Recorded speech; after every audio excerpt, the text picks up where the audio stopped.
చంద్రశేఖరరావు గారు ఈ సభలోనే చెప్పిండు అనుకుంటా అధ్యక్ష, ఇది మొత్తము రైతుల రుణాలను ఒకేసారి మాఫీ చేయలేము, 8,000 కోట్ల రూపాయలు కావాలి, మా దగ్గర నల్ల డబ్బు లేదు అంటే ప్రభుత్వంలో లేదని వాళ్ళ దగ్గర లేదని అనుకునేవి అధ్యక్ష. స్విస్ బ్యాంకు కూడా అప్పియగలిగినంత శక్తి వచ్చింది అధ్యక్ష. నేను అంతకుముందు ఎమ్మెల్యే అంతకుముందు ఆర్థిక మంత్రిని అడిగిన, అరే ఏడో దాసుడు కష్టం కాదు, 10 పైసలు మిత్తిస్తాం, మా ప్రభుత్వానికి అప్పి రైతులకు రుణమాఫీ చేస్తాను ఒకసారి అడిగిన అధ్యక్ష. ఇట్లనే ఎక్కడో దావతులు ఎదురుపడితే కొంచెం సానుకూలంగానే తల ఊపిండు, కానీ మళ్ళీ బామార్దికి కోపం వస్తుందని జర వెనక తగ్గినట్టు అనిపించింది అధ్యక్ష. ఇవాళ ఈ రాష్ట్రం ఉన్న 7 లక్షల కోట్ల అప్పు కూడా కట్టాలంటే ఏం లేదు అధ్యక్ష. వాళ్ళకిన ఒక్కసారి మన దిక్కు చూసిరంటే రాష్ట్రం అప్పంతా కట్టొద్దు అధ్యక్ష, ఎందుకంటే అంతా అక్కడికే చేరింది కదా.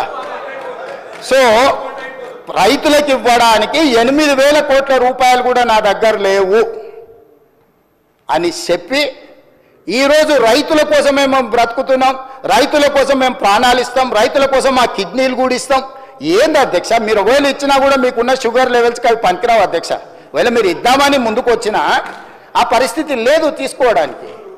సో మీరు ఏం చేసిండ్రో వెనక్కి తిరిగి చూసుకోకుండా ఎందుకు అధ్యక్ష నాకు ఈ పాపం, నాకు ఈ శిక్ష, మీరు చేసిన పాపాలన్నీ నేను చదవాల్సి వస్తుంది అధ్యక్ష. ఇది నాకు శిక్షలాగా అయిపోయింది, ఈ శిక్ష నాకు వద్దు అధ్యక్ష. నేనేమంటున్నా అంటే నేను ఒక పాజిటివ్ దృక్పథంతో ముందుకు వెళ్ళాలనుకుంటున్నా. కాబట్టి దయచేసి రుణమాఫీ చేస్తే సరిపోతుందా, జీతాలు పింఛన్లు ఇవ్వద్దా? ఇప్పటిదాకా ప్రభుత్వ ఉద్యోగస్తులకు కూడా ఇవ్వండి, లక్షల కోట్ల జీతాలు వచ్చేటోళ్ళకి ఇవ్వండి, ఐఏఎస్లకు ఐపీఎస్లకు కూడా ఇవ్వండి, టాటాలకు బిర్లాలకు కూడా ఇవ్వండి. ఆయన దోస్తు అదానికి ఆయనకు ఫ్లైట్ ఇచ్చి దావత్ చేసుకుని అదానికి ఇవ్వమంటాడు. ఇటలీ నుంచి నిన్నమన్న యునైటెడ్ కింగ్డమ్ నుంచి వచ్చింది కదా ఎఫ్ఈఓ సిఓ కూడా ఇక్కడ భూమి కొంటే ఆయన కూడా ఇవ్వమంటాడు. ఎట్లా ఇంత బాధ్యత లేకుండా ఇట్లా మాట్లాడుకుంటూ పోతే ఇది ఏ రకంగా సమంజసం అధ్యక్ష? అదేవిధంగా అధ్యక్ష, అందుకే అదేవిధంగా అధ్యక్ష ఈరోజు నువ్వు ఎంత అరిసినా ఆయన నీకేమి ఇయ్యాడు. ఇప్పుడు నువ్వు ఆయన పేరు ఎంతో తలుచుకున్నా పాపం ఇప్పుడేం వరం ఇచ్చేటట్టు లేడు. సో ఈరోజు అందుకే రాష్ట్రానికి వచ్చిన 100 కూడా మన స్కిల్ యూనివర్సిటీ కోసం 100 కోట్లు తెలంగాణ యువత కోసం తీసుకుంటే కడుపు మండి మాకు రాలేదని అక్కస్తోటి నానా యాగి చేస్తే ఆ పిల్లల స్కిల్ డెవలప్మెంట్ యూనివర్సిటీకి తీసుకున్న 100 కోట్లు కూడా వాపసు ఇవ్వాల్సి వచ్చింది అధ్యక్ష. ఇది రాష్ట్రానికి నష్టం, నాకేం నష్టం అధ్యక్ష? నేను చెప్పిన ఇది రాష్ట్రానికి తీరని నష్టం జరుగుద్ది, రాష్ట్రానికి తీరని నష్టం జరుగుద్ది అని చెప్పిన అధ్యక్ష. అందుకోసమని ఇవాళ వీళ్ళు ఈ రకంగా మాట్లాడిండ్రు అధ్యక్ష. ఈరోజు మిగతా 2 లక్షల పైన ఉన్న వాళ్ళ గురించి కూడా మా మిత్రుడు శంకర్ అది కూడా చేస్తే బాగుంటుంది అని మేము ముందే చెప్పినాం అధ్యక్ష. అసలు మా ఎన్నికల మేనిఫెస్టోలో ఏముందో ఒకసారి చూడమని చెప్తున్నా. నేనేమన్నా 2 లక్షల వరకు ఎవరి రైతులకైతే అప్పు ఉందో అప్పు తీరుస్తామన్నాం. ఈరోజు ఇంకా ఏదైనా 2 లక్షల లోపల ఎవరిదైనా తప్పుబడ్డా ఇంకేదైనా సవరించేది ఉన్నా మీ లెక్కలు తీసుకొచ్చి ఇవ్వండి, మీ లెక్కలు ఇవ్వండి. వినడానికి నిజాలు వినడానికి ఓపిక ఉండాలి అధ్యక్ష. నిజం వినడానికి ఓపిక ఉండాలి అధ్యక్ష. నిజం అనేది కొంచెం చేదుగుంటుంది అధ్యక్ష. ఈ చేదు గుళికలు కొంచెం మింగాల్చే, ఎందుకంటే 10 ఏళ్ళు చేసిన పాపాలకు ఇది తప్పదు అధ్యక్ష. ఇది చాలా చిన్న శిక్ష అధ్యక్ష. ప్రజలు విధించిన శిక్ష ముందు ఇది చాలా చిన్నది, వినాలి వాళ్ళు, ఎందుకంటే మంచి చెప్తున్నప్పుడు నేర్చుకోవాలి. అదేవిధంగా అధ్యక్ష ఇక అప్పుల గురించి పదే అప్పులు ఇట్లా తెచ్చారు, అప్పులు అట్లా తెచ్చారు, మేము తెచ్చిన అప్పులు అదే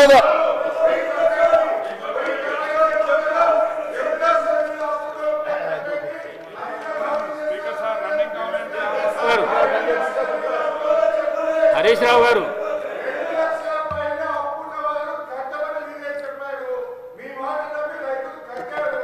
రావు గారు అధ్యక్ష అవకాశం వచ్చినప్పుడు అధ్యక్ష నేను మళ్ళీ తమరి ద్వారా చెప్తున్నా, మాట తప్పని మడమ తిప్పని రాజకీయ పార్టీ కాంగ్రెస్ పార్టీ. 2004లో కరీంనగర్ గడ్డ మీద శ్రీమతి సోనియా గాంధీ గారు తెలంగాణ ప్రజల యొక్క ఆకాంక్ష నాకు తెలుసు, మీ ఆకాంక్ష నెరవేరుతుందని చెప్పి చంద్రశేఖరరావు గారు సభలో లేకపోయినా అధ్యక్ష ఇది వినాలి, తెలంగాణ సమాజానికి తెలవాలి.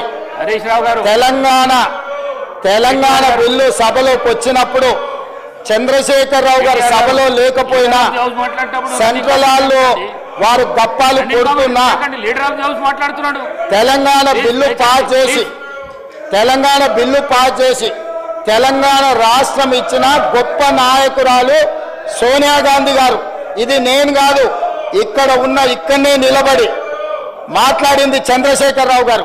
తెలంగాణ రాష్ట్రానికంటే ముందు వారి ఇంటికి వెళ్ళి ఆడ అరుస్తున్నాయన బోర్ల బొక్కల వండుకొని సోనియా గాంధీ గారికి కాళ్ళు పట్టుకొని నమస్కారం పెట్టిన సంగతి అప్పుడే మర్చిపోయినారు. ఎందుకంటే కృతజ్ఞత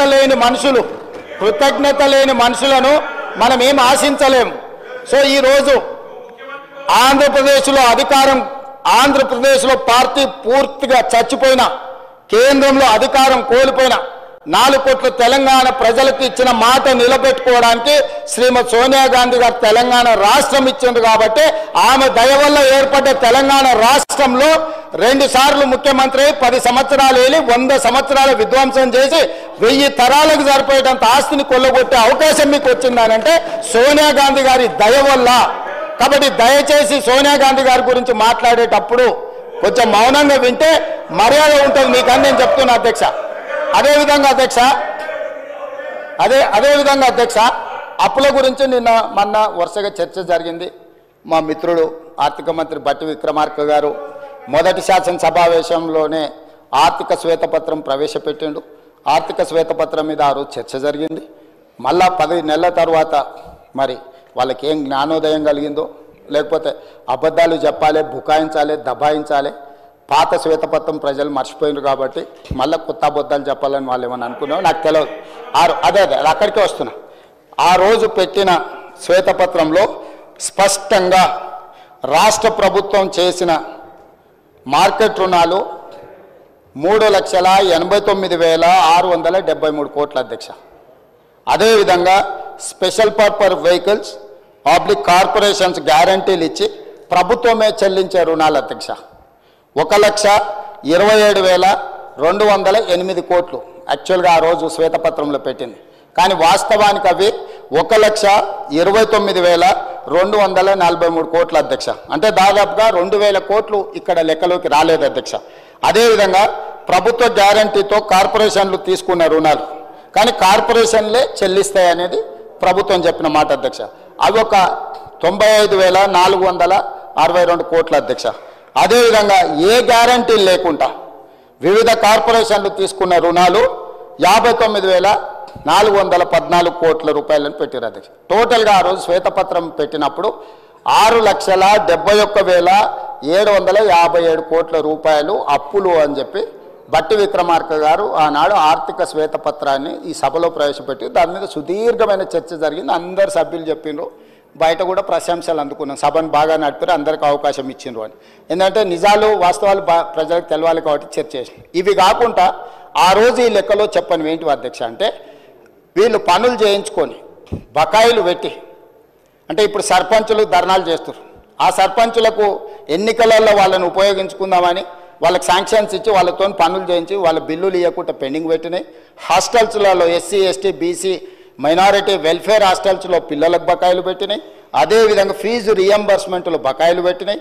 అదేవిధంగా రాజీవ్ ఆరోగ్యశ్రీలో పేదల వైద్యానికి బకాయిలు పెట్టినాయి. ముఖ్యమంత్రి రిలీఫ్ ఫండ్ నుంచి రిలీజ్ చేయకుండా పెట్టిన బకాయిలు. ఇవే కాకుండా వాళ్ళు కమిషన్లు కొట్టేసి ఒప్పందాలు చేసి వదిలేసిపోయిన కాళేశ్వరము, పాలమూరు, రకరకాల సాగునీటి ప్రాజెక్టులు, అదేవిధంగా టిమ్స్ నిమ్స్ హాస్పిటళ్ళు కట్టడానికి తీసుకొచ్చిన ఆ కాంట్రాక్టర్ల బకాయిలు, ఇవన్నీ లెక్క కలిపితే 40,154 కోట్ల రూపాయలు కాంట్రాక్టర్ల బకాయిలు కూడా మాకు ఇచ్చారు అధ్యక్ష. టోటల్ కలిపితే 7,11,911 కోట్ల రూపాయలు 7 డిసెంబరు 2023 నాడు మాకు ఇది ఇచ్చిపోయినారు అధ్యక్ష.